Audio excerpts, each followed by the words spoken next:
Tapos na po ako kumain. Pwede na po ba ako maglaro? Ay, naku, kulit. Di ba sabi ng mama mo, huwag kang lalayo, dapat magkatabi lang tayo palagi. Di ba? Tawag. Dali, oh. Anak, pakihawak nga. Ito na nga, mama mo, sinasabi ko na eh. Hello, Mel? Hello? Kamaw? Hello, walang signal. Anak, diyan ka lang ha. Sandali. Mel, hello? Kamusta kayo dyan? Okay naman, ito. Break ngayon. Tapos mamaya, doon naman kami sa may Science Centro. Malapit lang din dito. Ano nang ginagawa niyo? Papa! Eman? Eman! Ningning! Oh, ano nangyari sa'yo? Excuse. Halika dito, bata ka. Sabi ko naman kayo sa'yo, di ba? Huwag kang aalis tabi ko. Yan. Oh, nasugatan ka tuloy. Pagagalitan ako ng mama mo pag nakakita niya to. Ay, naku, masakit ba? Ha?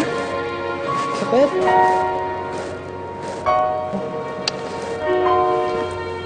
Ano ba to si Eman? Ba't hindi sumasagot? Relax ka lang, Mel. Walang mangyayaring masama.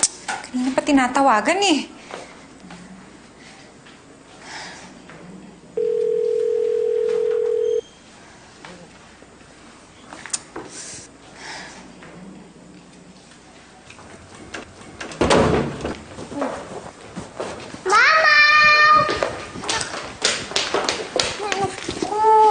Okay ka na.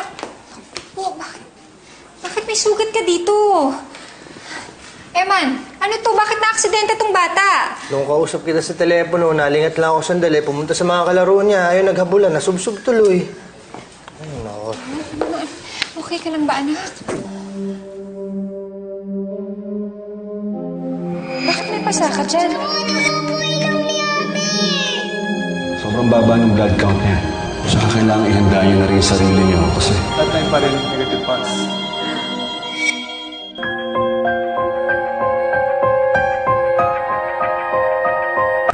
Dali natin siya sa ospital. Baka mamaya may internal bleeding tong anak ko, Eman. Kailangan natin siya mapa-x-ray. Baka kung ano nang nangyari sa kanya. Mama, sandali. Nadapa lang si Ningning. Kahit na mabuti na sigurado. Baka mamaya nagdugo ang ilong nito, hindi natin alam. Sure ka, anak, wala nang ibang masakit, ha? Hindi ka nahihilo? Ang ulo mo, hindi masakit ang ulo? May sugat lang po ako sa head. Okay lang po ako. Inalagaan po ako ni Papaw. Mababaw lang naman yung sugat niya. Nakamot niya lang siguro kanina, kaya nagdugo. Yung pasa naman niya, malamang sa pagkakasubsob lang yan. Eman, alam ko. Huwag ka nang paulit-ulit. Alam ko, ako nag-check dito sa bata, oh.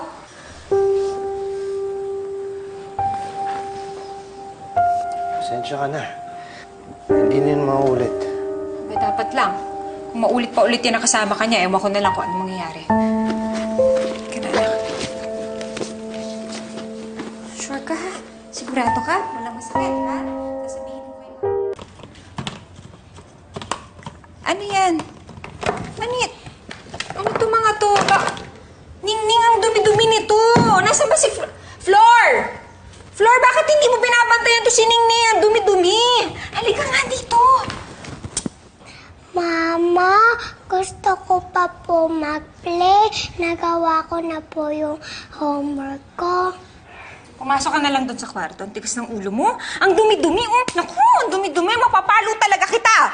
Huwag mo naman sigawan yung bata. Pwede mo naman kausapin ng maayos para maintindihan niya yung mali niya eh. Hindi ito matututo kung sisigawan mo. Eh, syempre, concerned ako to sa bata. O, palibasa kasi ikaw, wala kang pakialam sa anak natin. Basta ka. Well, tapos na yun. Ba't binabalik Babantayan mo mo lang. pa? Eman, babantayan mo lang yung bata. Saka pabayaan mo na sugatan pa, oh. Pati ba naman pagkadapa ng bata isisisi mo sa akin? Kaya ba ninalayo mo siya?